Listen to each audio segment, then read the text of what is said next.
Welcome, everyone, to the Monday edition of Fair Territory. I'm Ken Rosenthal, and we do have a lot to talk about on this Monday, as I just tweeted. People often ask me, after all this time covering baseball, this is my 39th season, do I ever get sick of it? Do I ever get bored? And the answer is no. And the answer is no because it is so interesting, this sport, on a daily basis, on a seasonal basis, year after year. This weekend alone, we had things happen that we didn't really expect. And I'm not talking about Trevor Story's ridiculous home run off the pesky pole, which was very cool. I'm talking about some races that suddenly are races that really weren't before. I'm talking about a move that took place, a post-deadline roster move, transaction, that kind of came out of nowhere. I'm talking about a lot of things. So let's start today with the AL East and with the Toronto Blue Jays bullpen difficulties and the tightening of this particular race with the Red Sox and Yankees, now only 2.5 games back. Let's look at the standings to start the show, and we'll go from there. As I just said, you have the Blue Jays up top still in a good position. We're a month away from the season ending, less than that. There's still 2.5 games up on both the Red Sox and Yankees. The problem is the Blue Jays bullpen is collapsing. And let me take you through the week that was, because this was as horrific a week for a bullpen as you will see from a contender. From bad teams, yeah, this will happen. So Tuesday, this is going back last Tuesday, Jays lead the Twins 5-3 in the ninth. Jeff Hoffman allows a solo homer by Mickey Gasper and a 3-run shot by Matt Wallner. Jays lose 7-5. Friday, Bieber versus Peralta. Great matchup, great game. It's scoreless into the sixth. The Brewers score 5 runs in the sixth. This was off Brendan Little and Lewis Varland. Then Saturday, 1-1 into the ninth against the same Brewers. Hoffman back in the game. Jackson Chourio home run. Christian Yelich home run. The Brewers get another run. They win 4-1. And then on Monday, just yesterday, 4-2 lead over the Reds in the ninth. Tommy Lance and Little combined to allow 3 runs in a 5-4 loss. 4 horrific bullpen losses in the span of a week. Now, the problem is when you have a situation like this develop at this time of year, there isn't any way to go outside. You can't make trades. It's over. The deadline, it's past. All you can do is look for help from within. And I want to show you a tweet from John Morosi last night that illustrates the current problem. And it goes beyond any one pitcher, as JP says, and it goes beyond Jeff Hoffman, who's allowed a ton of homers. The solution begins, as JP writes, with more strikes, throwing more strikes. Over the last 30 days, Jays relievers averaging 5.65 walks per 9. That is the worst mark in Major League Baseball over that period. So, now what does the bigger picture look like in the AL East? The Yankees and Red Sox each have 1 series left against the Blue Jays. And for the Yankees in particular, the schedule is about to get real interesting. We saw what happened to the Yankees against the Red Sox in New York. They got swept. Then we saw them go 6-1 against the Nationals and White Sox. Good for them. They beat up on bad teams. Well, here we go now. You see the schedule right there. First 4 series from right this point on. At Houston, Toronto at home for 3, Detroit at home for 3, and then at Boston for 3. And then the final 4 series are much easier. At Minnesota for 3, at Baltimore for 3, and then a homestand against the White Sox and Orioles to close it out. The Red Sox schedule is not quite as dramatic in contrast as we go along here, but it's kind of interesting too. They've got another West Coast trip coming to West Sacramento, where the A's are playing very well. They're dangerous offensively, and where the Tigers were just swept last weekend, and then Arizona. And the Red Sox end their season with 6 games against the Blue Jays and also the Tigers. And the Tigers, by that point, they will have clinched almost certainly, and they will be just lining up their playoff rotation. So I don't expect that series to be particularly taxing, but the Red Sox schedule is kind of interesting as well. So the Jays have a problem here. They've got Lewis Varland, a reliever they acquired from the Twins at the deadline they thought was going to be really good for them. He was really good for the Twins. They can't fix him, it seems like. They've got Yimi Garcia, who is out for the season, scheduled for elbow surgery. And Chris Bassett, their starter, one of their better starters, said yesterday, well, it's on the starters. We're not going deep enough into games. That is not really true. Bassett went 6 yesterday. In August, the Jays were third in the majors in innings per start from their starters. So they were doing fine in that regard. Now, yes, the bullpen is tired. All bullpens are tired at this time of year. It's going to be really interesting to see how the Jays come out of this because I'm not sure there is a fix here. We'll see. You never know. Eric Lauer goes to the bullpen now. Maybe it stabilizes. Maybe the rotation starts going deep. Everybody gets a little rest. Who knows? You never know what's going to happen in this game. And for another example of that, look at the Texas Rangers. Here is a team that has been underachieving all season. A team that all of us were ready to write off after their latest injury wave. In a span of 3 days last week, they lost Corey Seager and Nathan Eovaldi, arguably their two most important players. In a span of 16 days, they had 8 players go on the IL, including those two, and Marcus Semien, another one of their important players. And now here they are. They're on an absolute roll. They've won 6 in a row. They've won 9 of 10. They're now just 1.5 games behind the Mariners in the American League race for the third wild card. And they're 4.5 out in the division, 4.5 out with 6 games left against the Astros, including 3 this weekend. I'll be there for Fox in Texas for that one. So the wild card race isn't over, certainly. The division race might not be over either. You look at the standings right there. The Rangers are the top team that is out right now. They're the leader of the group that is chasing the Mariners for the final berth. The Royals just 2.5 back. I think the Guardians are 4 back beyond that. Now here's Seattle. They're 73 and 65. They're still in decent position here. But what is the problem? They're playing poorly. 5 and 10 in their last 15 games. 1 and 8 on the road in that time. And they've got 5 games left on this trip on the East Coast against Tampa Bay and Atlanta. Seattle needs to get it together. And this is a team that loaded up at the deadline. Josh Naylor, Eugenio Suarez, Caleb Ferguson, and they cannot seem to get out of their own way. So the Seattle Mariners are facing a real challenge here from mostly the Rangers, but also the Royals. The Royals are right there, 2.5 back. It's not insurmountable at this time of year. So that's a race that at least has developed in a surprising way. Entering the weekend, you thought, okay, the Royals were the first team chasing. They have the best shot. They lose 2 of 3 to the Tigers. Well, here come the Rangers making this incredible push. Finally. Now, one other thing worth noting in this first segment, the San Diego Padres. 2 bad injuries in the last week. Now, maybe they'll rebound like the Rangers did and seemingly progress without any problem at all. But Xander Bogaerts goes down to a fractured left foot. He's hoping to be back by the end of the season. And then yesterday, Jason Adam, one of their top relievers in a bullpen full of top relievers, suffers a quad tendon rupture. He's going to be out for the season. Now, obviously, their bullpen is really strong. They can afford the loss of one reliever. But what was the strength of this team? And is the strength of this team? Their ability to shorten games with a bullpen that is incredibly powerful and behind a rotation that is not so powerful.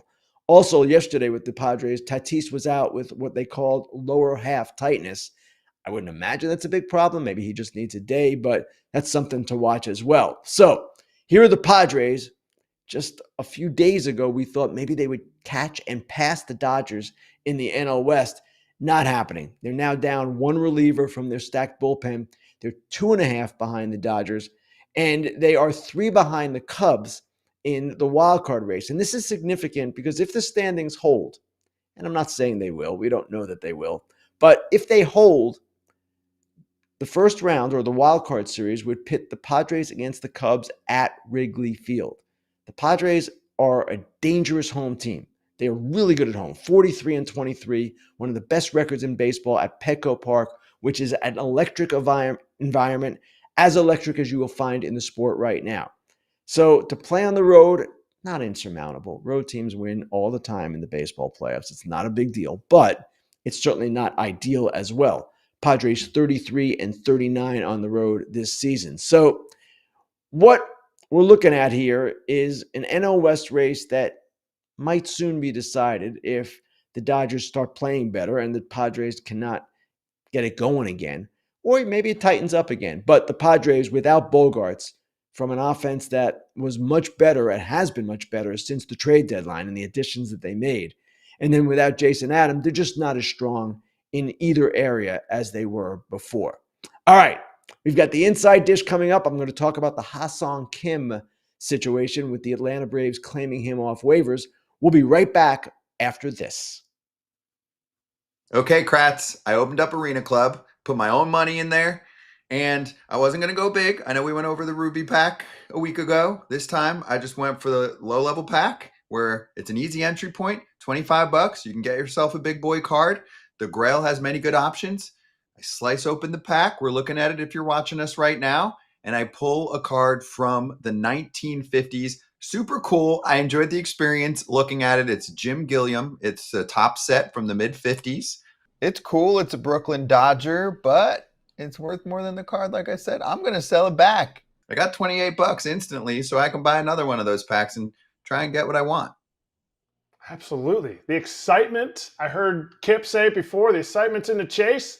You sold it back. Now you get to open another one. I enjoy when you slide it across the screen there and the pack opens. You know where to go. arenaclub.com/foul. 20% off your first slab pack or card purchase. Get after it. Okay.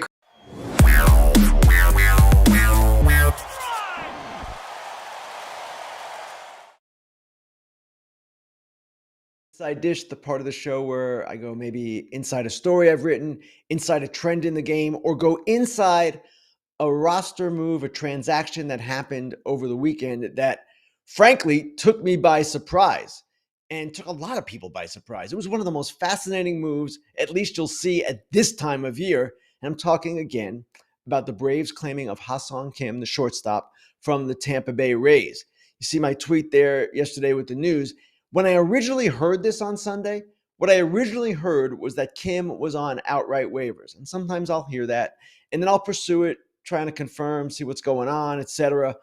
And when I pursued it, that's when I learned that not only was he on outright waivers, he was claimed by the Atlanta Braves. Now, how does this work?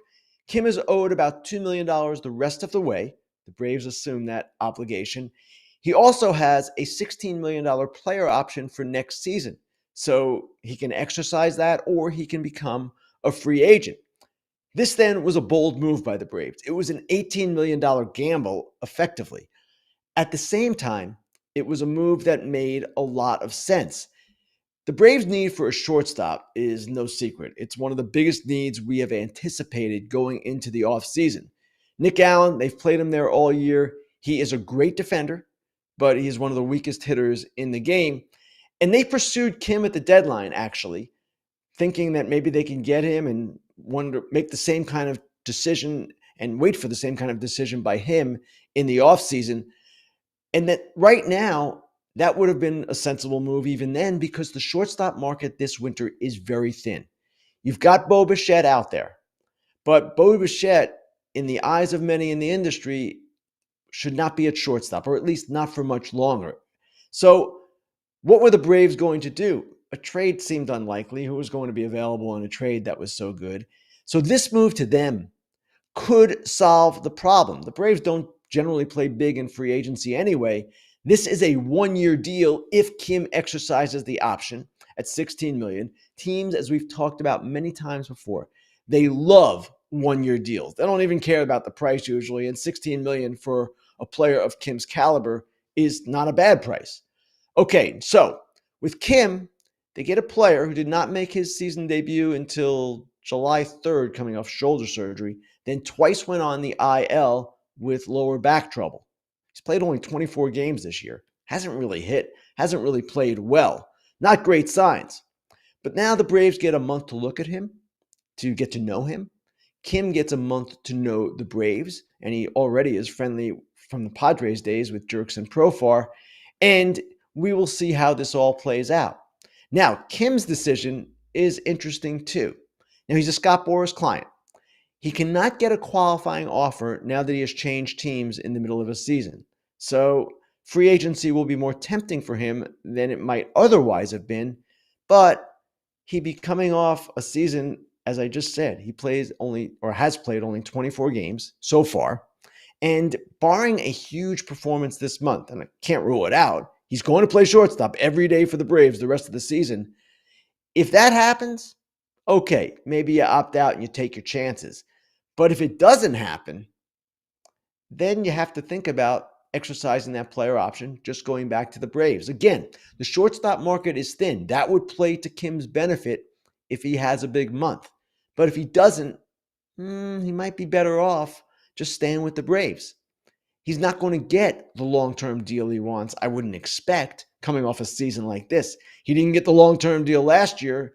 Of course, at that point, he was recovering from shoulder surgery. So what this would be with the Braves is essentially a pillow contract, the kind that sometimes Scott Boras favors, the kind that Kim otherwise might get in free agency if he goes out there again.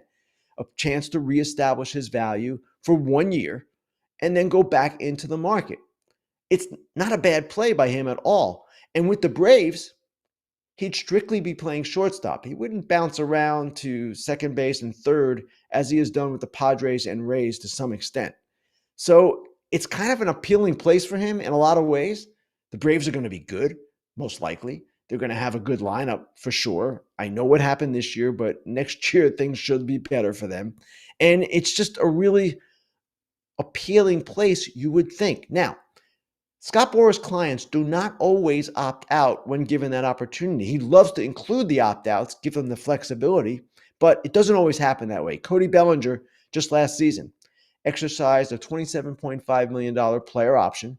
Now he's having a big year for the Yankees. He has another player option for next season, $25 million. Yes, he will opt out of that one, but he didn't opt out the first time because he was coming off kind of an okay year, but not a great year. So if you're Kim, is it worth losing what appears to be a good landing spot for the chance to maybe get a multi-year deal when free agency didn't work out so well from him last year? I don't know that the answer to that question is yes. And again, the final month will play a big role in deciding this. If Kim has a big month, as I said, then it gets a little interesting from his perspective. If not, it seems to me anyway that the Braves would be the logical choice. Now, this is not exactly a free look for the Braves. People say, oh, it's free look, no problem. No, you're paying $2 million for the rest of the season and possibly another $16 million if he stays on this contract. But even if Kim opts out, the Braves can pursue him in free agency, right? Nothing against that. No reason they can't do that if they want him. And for a team in desperate need of a shortstop, as the Braves are, at least in my opinion, this was about as good an outcome as you can get. So that is it for the Ha-Seong Kim situation. Again, a fascinating move. Waiver claims aren't always this interesting. Maybe it's not that interesting to you. It was really interesting to me. All right, we'll be back right after this with Grilling Ken. FT fam, designer clothes can be expensive, but we want our clothes to look good. We want to feel good. We want them to be affordable. And Kratz, if you tell me that I can wear a t-shirt that looks like it's tailored, but it's not actually tailored and it just comes that way, then sign me up for True Classic. Have to. You got to sign up for it because these shirts are soft, they're thin, they're durable, and they're very versatile. You can wear them to the gym. You can wear them out to a nice dinner. Let's get after it because these shirts are the real deal. They are. Check it out. I've got one of the performance ones. It's a nice blue, fits well. I can go to the gym. I can go out. I can do FT in a shirt like this. FT fam, there's a reason why True Classic has sold over 25 million shirts to more than 5 million customers. And they are racking up over 200,000 five-star reviews. See for yourself with our exclusive link at trueclassic.com/foul to save. That's trueclassic.com/FOUL. Swing big on your next MLB parlay. Use this Parlay Boost token to score a bigger payout if your baseball parlay hits. Gambling problem or concern? There is help. Call 1-800-GAMBLER.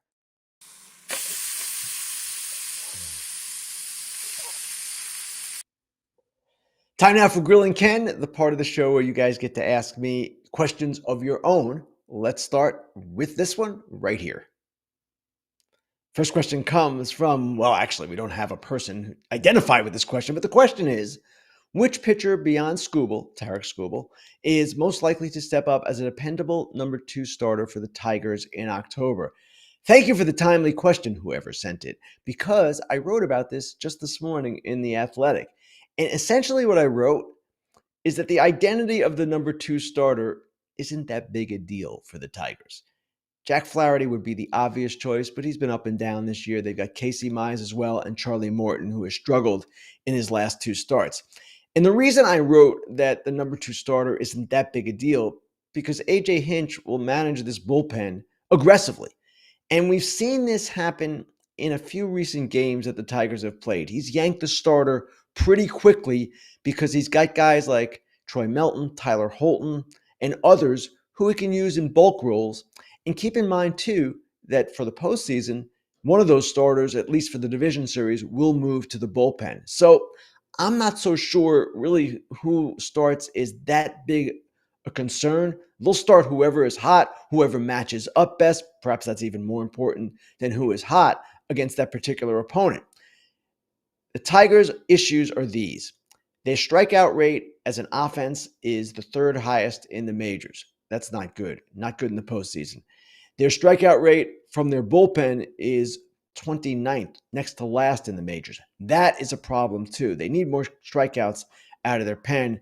You play a dangerous game when the ball is always in play, as we've seen. So I still like the Tigers. They've had a great year. They do some amazing things on the field, but those are the issues that seem to me to be the biggest concerns. All right, now for the next question. This one is, can Juan Soto carry the Mets to the wild card race? Glad you asked. Now, the Mets have obvious rotation deficiencies. It's a little weird that their best pitchers were in the minor leagues like 2 weeks ago, right? Jonah Tong, Nolan McLean, maybe Brandon Sproat's coming. Not good. These guys, the guys carrying them to the wild card, are supposed to be Kodai Senga and Sean Manaea, etc. But back to the question, to Juan Soto. Seems to me, I remember, back in April when Juan Soto was struggling, that people were saying, at least Yankees people or Yankees fans were saying, oh man, he should have re-signed with the Yankees. Really wanted to be a Yankee. He's miserable. He can't play. He's having a great year. It's not maybe a typical Juan Soto year in terms of some of his rate stats, but he is having what anyone would classify as a really strong season. Added stolen bases to his game. I'm talking about offense. Defense is never going to be great. But the home runs, the big home runs of late, he hadn't hit and run with runners in scoring position most of the season. He's doing that now. So can he carry them? Yes, he can carry them. But as we saw, it was just yesterday, they had that big game, big scoring game. He did great things, and yet the Mets did not win that game. So they're going to need to pitch at some point. They're going to need to pitch, and they're going to need to pitch better than they have. And I don't know if you can win with this kind of rotation going into the postseason and in the postseason. They'll get there. I'm pretty confident of that. How long they last, that's a better question. All right, here we go. One more question, at least today. How big was the Cubs' comeback for their wild card chances? Certainly big.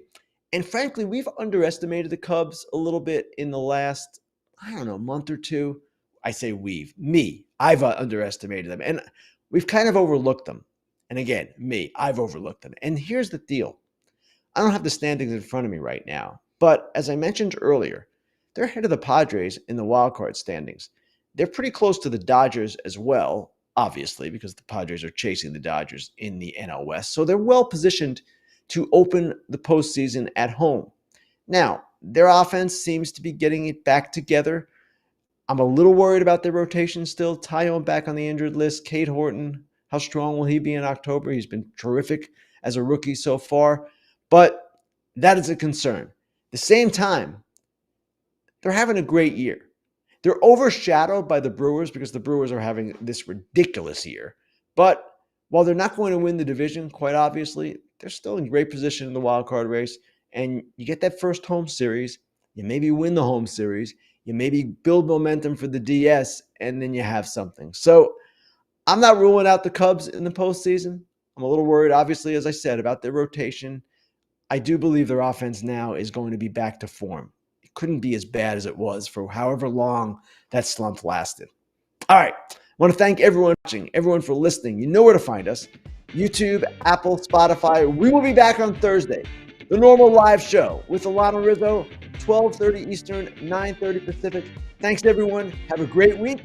We'll talk to you Thursday.